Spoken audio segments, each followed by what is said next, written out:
ராமானுஜர் சின்ன பையனா இருந்த காலத்துல அவருடைய குரு யாதவ பிரகாசர்னு ஒருத்தர் அவருடைய பல்லக்க ராமானுஜர் தூக்கிட்டு வருவாராம். அப்ப அந்த நாட்டு ராஜாவுடைய மகளுக்கு பிரம்மராட்சஸ்ங்கிற பேய் பிடிச்சுக்கிட்டான். அந்த பேயை ஓட்டுறதுக்கு இந்த ராமானுஜருடைய குருவாகிய யாதவ பிரகாசர் இவர் ரொம்ப தீவிரமா பல்லக்கு மேல ஏறிக்கிட்டு அங்க போயிருக்காரு. போய் பல்லக்கில் உட்காந்துக்கிட்டு அந்த பேய்கிட்ட பேசியிருக்காரு. ஏய் பிசாசு, ஒழுங்கா மரியாதையா இந்த பொண்ணை விட்டுட்டு ஓடு அப்படின்னு. அவ இந்த பிசாசு சொல்லிட்டான், ஓயா நீ போன ஜென்மத்துல மதுராந்தகத்துல ஒரு உடும்பா பிறந்து கிடந்த, அங்க கோயிலுக்கு வர்றவன் சாப்பிட்டு போட்ட புளியோதரை தின்னு தொலைஞ்ச, அந்த புண்ணியத்தின் பலனா இந்த ஜென்மத்துல மனுஷனா பிறந்து பிராமணனா பிறந்து வேதமெல்லாம் கற்று பெரிய ஆளா உட்காந்துருக்கு. நான் யாரு தெரியுமா?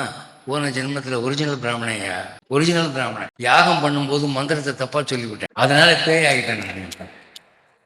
அதனால ஒரு உடும்பு ஒரு பிராமணனை விரட்ட முடியாது, பேசாம வந்தபடியே திரும்பி அப்படின்னு பார்த்தேன். அப்ப என்னதான் சொல்றேன் அப்படின்னா, நான் போகணும்னு ஆசையா இருந்தா உன் பல்லக்க சுமந்துக்கிட்டு இருக்கானே அதான் ராமானுஜன், அவன் சொல்லு நான் போய் அவன் பொடிப்பயலாச்சேன்னா பொடிப்பயிட்டு தான் விஷயம்.